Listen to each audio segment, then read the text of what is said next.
মোড়ের দিকে, আর একটা এদিক দিয়ে ধরে গেছে, ধরে না লালগোলার দিকে চলে গেছে। তা এই মোড়টাতে আপনারা কি বলেন? তিন মাথা, চৌমাথা, তাই না? এরকম বলি না? বলি। তিন মাথা মানে যেদিকে তিনটে রাস্তা গেছে, চৌমাথা মানে যেদিকে চার দিক দিয়ে যাওয়া যায়। এই যে চৌমাথা বা তিন মাথা, আরবিতে এই শব্দটা বা এই জায়গাটার নাম হচ্ছে নিফাক।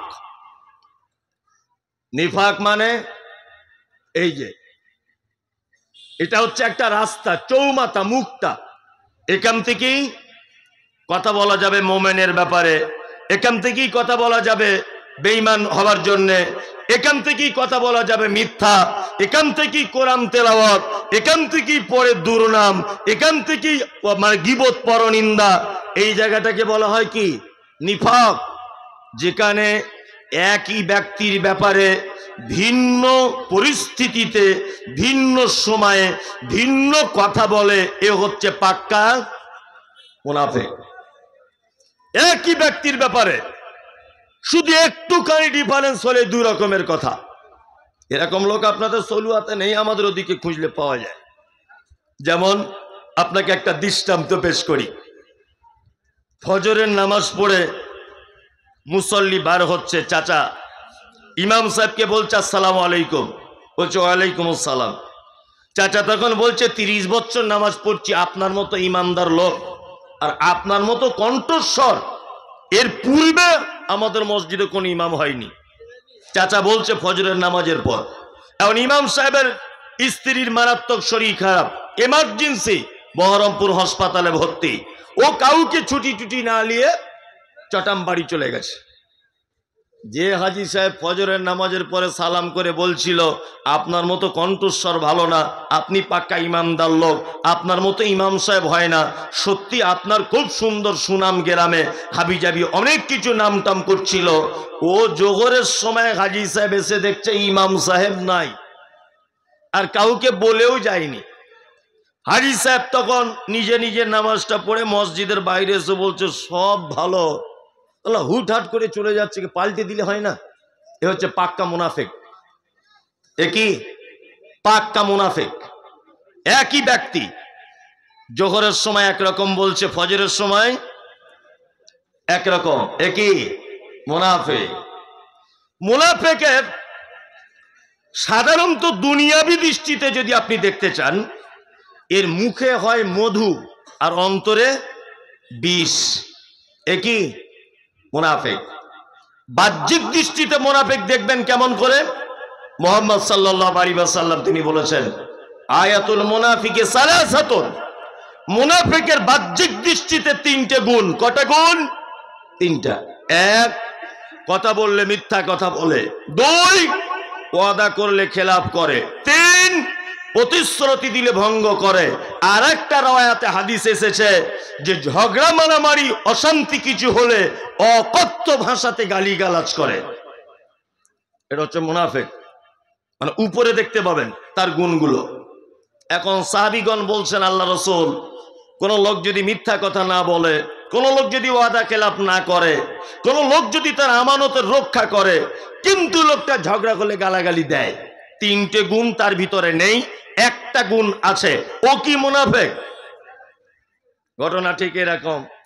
ছোটবেলাতে আমাদের মা চাচিরা বলতো যে ফোঁড়া হলে ফোঁড়া টিপে তার ভিতরে একটা বীজ থাকে, বীজ বার করে দিতে হয়। ওরে বীজ যদি না বার করিস ওই ফোঁড়া আবার অন্য পাছাতে গিয়ে উঠবে, বলতো না? আর এখনো মা চাচিরা তাই বলে, তাই না? তার মানে বীজ না বার করলে ও আবার অন্য জায়গাতে গিয়ে উঠবে। তা ঠিক তেমন ওর ভিতরে একটা মুনাফিকের গুণ রয়েছে, মানে ওর ভিতরে মুনাফিকের বীজ রয়েছে, বীজটা তুলে ফেলতে হবে। ভালো করে বুঝে নেন অন্তরের দিক দিয়ে মুনাফিককে। তারপরে এখনো তো মূল কথা আসিনি আমি, এখন সবে জমি রেডি হচ্ছে। চলুন অন্তরের দিক দিয়ে মুনাফিককে আল্লাহ তাআলা বলছেন অমিনান নাসি মাইয়াকুলু আমান্না বিল্লাহি ওয়াবিল ইয়াউমিল আখিরি ওমা হুম বিমুমিনিন। দল দল লোক, দল দল তারা এসে আল্লাহ নবীকে এসে বলছেন আল্লাহ নবী আমরা আল্লাহকে বিশ্বাস করি, কিয়ামতকেও বিশ্বাস করি, আপনাকে রসুল এবং নবী বলে মানি। আল্লাহ সুবহানাহু ওয়া তাআলা এই দলবদ্ধ মানুষদের ব্যাপারে সার্টিফিকেট দিতে গিয়ে বলছেন, ওমা কুম বিমুমিনিন, একজনও তারা মুমিন নয়। আপনার কাছে ঈমানের স্বীকৃতি দেয়, আর আপনার গোপন তথ্যগুলো সব আবু জেহেল, আবু লাহাব, উতবা, সাইবা, মুনাফিকদের সর্দার, তাদের কাছে গিয়ে সব ফাঁস করে দেয়। এরা হচ্ছে মুনাফিক। আচ্ছা বলুন, ইসলামের সব থেকে বেশি ক্ষতি করেছে মুহাম্মদ সাল্লাল্লাহু আলাইহি ওয়াসাল্লাম থেকে শুরু করে আজ 2024 আমি মুমতাজুল ইসলাম পর্যন্ত ইসলামের সব থেকে বেশি ক্ষতি করেছে, সর্বনাশ করেছে কারা জানা আছে? জানা আছে? আমি ওটা বলিনি, কোন শ্রেণীর মানুষ ইসলামের সব থেকে বেশি ক্ষতি করেছে? মুনাফিক। শুধু ইসলামের ক্ষতি করেনি, মুসলিম উম্মাহকে যত জায়গায় বিপদে পড়তে হয়েছে, প্রত্যেক বিপদের পিছনে একটা মুনাফিকের হাত রয়েছে। আছে না নেই? এই তো সেই মুর্শিদাবাদ, যার ইতিহাস আজও পর্যন্ত স্কুল কলেজে পড়ানো হয়।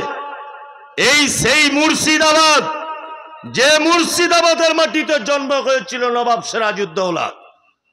মনে আছে ব্রিটিশরা যখন বিল পাস করেছিল, পার্লামেন্টে ইতিহাস পড়ে দেখবেন, মুসলমান দাড়ি রাখলে কর লাগবে, মুসলমান নামের আগে মোহাম্মদ লিখলে কর লাগবে, মুসলিমরা পাঞ্জাবি পরে ঘুরলে তার কর লাগবে, মুসলিমরা একটা দুটোর বেশি বাচ্চা হলে তার কর লাগবে, মসজিদ বানাতে গেলে কর লাগবে, মাদ্রাসা তো দূরের কথা। এই রকম ভাবে মুসলিমদের বিপক্ষে যখন ব্রিটিশ সরকার যখন বারবার পদক্ষেপ নিচ্ছিলেন, নীল চাষীদের কাছ থেকে মেরে ধরে জোর করে অধিক কর আদায় করার সিদ্ধান্ত যখন নেওয়া হচ্ছিল, এই নবাব সিরাজউদ্দৌলা ব্রিটিশকে এই দেশ ছাড়া করার জন্য